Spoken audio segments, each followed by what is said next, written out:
All right, we're going to start with this 5-star review from Nerd Rock for Life. He says, I'm not sure why the ratings are so low for the show. This is my favorite football podcast easily.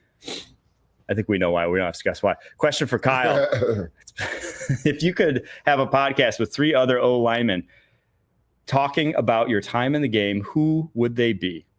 I would want to hear from Joe Thomas and Orlando Pace. First and foremost, Joe Thomas, Orlando Pace, probably great choices because they played in, they overlapped a little bit perhaps, or not at all, but they have a lot of those eras covered, right? So yeah. Joe Thomas has the 2000s from 07. Was he 07? He was a year before us. Yes, so he's got from there to now covered. Orlando Pace would have a lot of that stuff before social media covered. But look, I mean, you couldn't handle what happens in offensive line rooms. You would not be, and I'm not saying like we're badasses and we're tough. I'm just saying it's the most unserious group of human beings, the dirtiest group of human beings you'll ever be around. Not only that, I think that the offensive line are the funniest guys on the football team. If I were to start an offensive line only podcast, the 2 first guys I'm calling is Richie Incognito and Josh Sitton. Without a doubt. And I don't need to tell any Richie Incognito stories to get you to understand that he was very entertaining. You guys know all the Richie.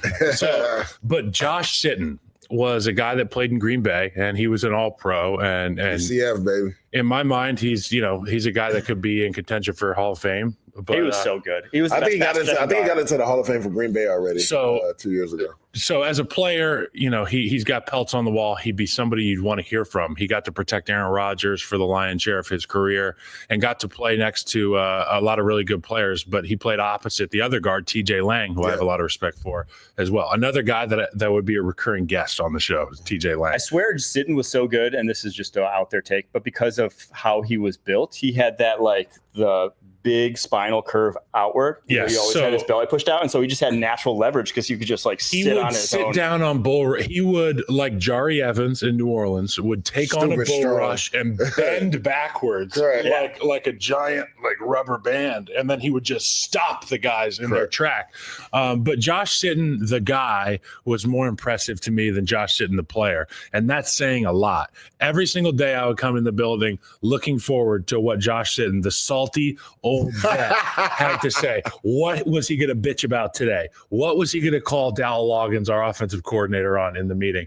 And, he's the guy in a meeting. We would put a play up. We would install a play. Well, we're going to play in Buffalo. They like to do this with their safety. I think we'll get him here. Josh Sitton would raise his pencil in the air in the front row and go, that shit ain't going to work. That's and if you've been in NFL meetings before, you don't say that. You just say, yes, sir. Josh going to say whatever he wants to say. We will go blindly into the night. Good, sir. Josh Sitton, not the case. So Josh had beautiful flowing hair. Like Clay. Imagine a 340-pound Clay Matthews with that beautiful hair. Matter of fact, wasn't him, Clay, and all them in that Pitch Perfect. Pitch Perfect, correct. Yeah. So, I mean, if you're a music fan, you've seen Josh Sitton. But he would sit in the meetings and he would sweat profusely indoors in air conditioning. And he would sit in the front row of the meeting. I'd sit right next to him. And he always had a big, giant Gatorade towel around his neck. And he'd wipe the sweat off and he'd hawk loogies in meetings. He was he was so entertaining. And he did everything a little bit more elevated, like to make a scene. He would get up in the middle of film and walk slowly to the door of the meeting room. And the coach would go, Dave Magazoo, God rest his soul, our O-line coach, where are you going, Joshua? And he would go, I'm going to take a piss. And he'd say, not until this play's over. And Josh goes, you're not my fucking dad. We all don't know my guy's country's from Pensacola, man. Yo, Josh Sitton, Richie Incognito, those would be my guys. And I think it's important to point out, we're going to work into my deep dive conversation now here. And this is perfect. Thank you very much. But player podcasts, okay? And I want to gauge your opinions on this because guys like Amon-Ra St. Brown and his brother Equinemius, they have a podcast. I think it's awesome. They're fantastic dudes, great players. Micah Parsons, obviously a living legend, pass rusher, great player, but even more impressive on the podcast. I think he's I'm not surprised at how bright he is because I know how smart you have to be to play the game of football. But they're heady in the media space. CJ Stroud is really heady in the media space. All these guys, it's not surprising. But at what point do you say enough is enough. This is too much. Too much. At what point are you a GM and you say, I'm not going to sign that guy because I know he's got a podcast? At what point are you Who's not signing Micah Parsons? How many guys are Micah Parsons? That's true. What I'm talking about is the stuff in Chicago, the stuff in Tennessee that we saw last week. Our guys aren't playing. Indianapolis, our guys aren't preparing hard enough. Stuff like that. Crazy. The media used to be, we had a script that we would abide by pretty much. Like, what happened to the media training? Less is more, right? Don't give them anything. Say a lot, but don't say anything. Yeah. Now, I mean, and I don't blame you for saying how you feel or what's actually going on, but read the room sometimes and understand that you could be doing more damage with your words than the subject that you're covering. If I can give any players advice on a podcast, I would say wait until you are 2 to 3 years from retiring. Do not start at year 2, dude. Micah Parsons, do not start it until you are prepping for that next step if you want to go into media, because during your entire career, it can only do you it can only backfire on you. And I would have got more access to the media isn't the greatest thing. Yes, I would have been cut or canceled had I had a podcast while I was in the league, because I would have been pissed off at something that happened in practice. I would have said something bad about you. Right? Yeah. Said something about the quarterback. I would have complained about a 4th down call that you don't complain about when you're surrounded by the crowd of media in the locker room. You say, I got to be better on that block, or we got to get the mic better, the mic point better. But when you got some time to digest it, come up with an opinion, and then sit down in your studio that you pay to keep the lights on, you can say whatever you want. Correct. I would say this. I just think there's been a change in how some of the, I don't even want to sound old, but how some of the younger players think, right? Dude, we are old now. I guess, right? So perfect example, Draymond was kind of the first one to evolutionize this, right? And to Mike's point, he was doing that towards the end of his career. You knew he had probably Lawan and Compton at the end. And he had 3 or 4 years left, and he's doing it. And it was bright, right? Because why wait to tell the story when you can monetize it for you, right? Because people essentially want to hear from the player anyway. Yeah. Right. So I thought it was smart. Now I thought he was doing a bit much, especially because he was doing it during the finals and doing it in the playoffs. I'm like, all right, most players kind of back off of social media a little bit when you're in runs. 0 dark 30, LeBron. Yeah, exactly. You get off social media and everything. But that's when he was heightened, and that's when his podcast kind of took off. So I think everybody saw that blueprint and was like, well, shoot, if he can monetize that, why can't I do it? And I think that's where we are now in sports. I don't really see it going back. But to your point, what happened to media training? A perfect example, and this is not me throwing the young guy under the bus, Malachi Corley. I don't know if you guys remember Thursday Night Football.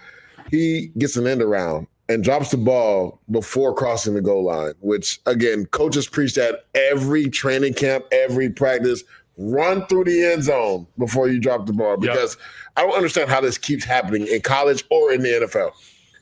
He gets asked a question about it, and he was like, somebody asked him, what's the coaching point? So, it really isn't a coaching point. I've scored over 200 times. And again, I don't think he meant anything bad by it, but I'm like, dude, read the room. All you had to say was, you know what? I made a mistake. That was on me. Thank God it didn't cost us the game. It will not happen again. I've already apologized to my teammates.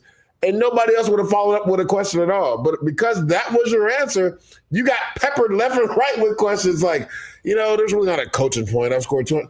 It's like you said, read the room. I don't get it. So, again, I just think this is where we're at now in the landscape of media. I don't think it's going to change. I remember Brandon Marshall, he's my teammate. He was doing Inside the NFL, and a lot of players felt a way about it because I remember that. Because he was doing what's playing, right? So it was different. So I was doing stuff for SNY, the local Jets media company in New York. Yep. But it was talking about the Jets, so I wasn't talking about other teams. Yes. Right. It was an extension of the locker room. Right. I was working on my craft, but it was only about the Jets.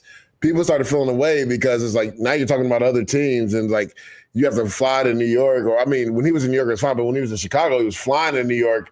And it's just how are you prepping for the game while still prepping for other teams to do the show? And I think, I don't know, it must be embarrassing because I think Greg Olsen did it too during the season. He called the game. Remember, I don't know if you guys remember it. Was right before my time. It was on a bye week. He called it, he called the game, I think it was for Fox. And it was his prep thing because he knew what he wanted to do at next level. And everybody was like, how the heck are you calling the game for another team while you're still playing in the game? So again, it's kind of like NIL. I don't know if you can change it at this point because it's like it's here to stay. But it's like Kyle said, like sometimes you just have to read the room, and some things are just meant for the locker room and not for your podcast. Yes, you can monetize it, but could you potentially be hurting yourself in the future when it comes to a deal from an owner? Now, again, if you're Micah Parsons, you're Amon-Ra St. Brown, you're one of one. People are going to pay you regardless. So I started this conversation off with Amon-Ra St. Brown and Micah Parsons, how both of them have podcasts. Both of them are wildly popular, but they are on different ends of the spectrum in terms of the culture of the locker room. How does Detroit handle Amon-Ra St. Brown doing a podcast, having guests from the Packers and the Bears and other teams around the NFL? I think it's weird, too. But then you get Micah Parsons, who's on a team like the Dallas Cowboys, who are plummeting towards the earth right now. And not only does he talk about the Cowboys, he talks about other teams. He talks glowingly about other teams. He does. And he talks about other quarterbacks. He talks about other. You remember that one with Trayvon Diggs? That would be a very strange place for me to be as a quarterback, as an offensive lineman. And somebody would be like, hey, my man, like, I understand that you're Micah. You are cool as shit. We all love you. Yeah. But at a certain point, it's like, if you want to do that, save it for the offseason, dude. Like, don't do that while we're in it right now. You're in the thick of it. You're talking about, again, glowing reviews on other teams and other quarterbacks while we're stinking up the place right now. Like, I wonder how that locker room is looking at that. And again, I'm always here for guys monetizing their likeness and everything. 100%. I just think during the season, there's not a time for that. Like, you shouldn't be talking to guys on another team on a podcast during the season. Like, during the season, I had a rule. Like, I have real close friends in the league, but they would notice before the game, this is all you're getting. Yep. One of these. Go ahead. Put it out. No friends. I don't talk to them. I'll talk to you after the game. What a Drake say. That's no the mindset. In the industry, my brother's still. Exactly. Like, that's the mindset you have to have. Like, you got the warrior mentality. Like I've had good friends that were offensive linemen, but I wanted to rip their face off during the game. So like, I'm not doing a podcast with you that week that we're about to play you. Like, that's we have fought friends on the field. 100%. I literally got into it, and then after the game, are we good? Yep. Are we good? We good? All right, we good. But the quarterbacks that are being compared to and dissected on this Micah Parsons podcast, when they press cut at the end of the pod, it's not like he can be like, hey, you know what I was saying there, right? Yeah, no. Once it's out there in ink, man. You're going to be taking a dump as the quarterback of the Cowboys the next morning and watching a clip. Hold on, he didn't mention me in the top 10? The best player on your team. I don't know. It probably wouldn't have flown when I got in the league. Yeah. I'm not sure it would have flown when you were in the league. It was shocking when guys first started to do it at the end of our careers, but now it's commonplace. I do think, to the Parsons point, and I think he may even be costing himself some money in terms of if he does hit free agency or if there is an open market for him.